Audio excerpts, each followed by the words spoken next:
अपने हौसलों के दम पर इंसान कुछ भी कर सकता है, बड़े से बड़ा मुकाम हासिल कर सकता है, फिर चाहे मुश्किलें कितनी ही क्यों ना आए, फर्क नहीं पड़ता।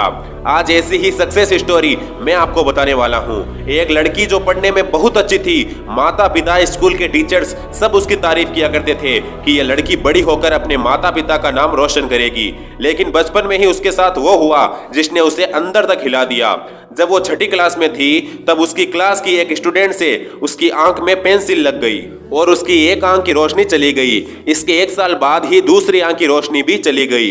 अब उसके पास 2 ऑप्शन थे, या तो अपनी परेशानियों का रोना रोए या जो है उसे एक्सेप्ट करे और उसी अवस्था में आगे बढ़े। उसने दूसरा ऑप्शन चुना, हार नहीं मानी और पढ़ाई जारी रखी। अब उन्होंने एक सॉफ्टवेयर की सहायता से पढ़ना शुरू किया जो उनको किताबें पढ़ पढ़कर सुनाता था। पढ़ने का तरीका जरूर बदल गया लेकिन उनकी पढ़ने की लगन वही थी। स्कूल की पढ़ाई के बाद उन्होंने प्रतियोगी परीक्षाओं की तैयारी की, कई पेपर पास भी किए, लेकिन उनका मन नहीं भरा। उनका मकसद तो कुछ और ही था, इसलिए अब उन्होंने आईएएस बनने की ठानी। अपने तन मन धन से आईएएस की तैयारी में जुट गई।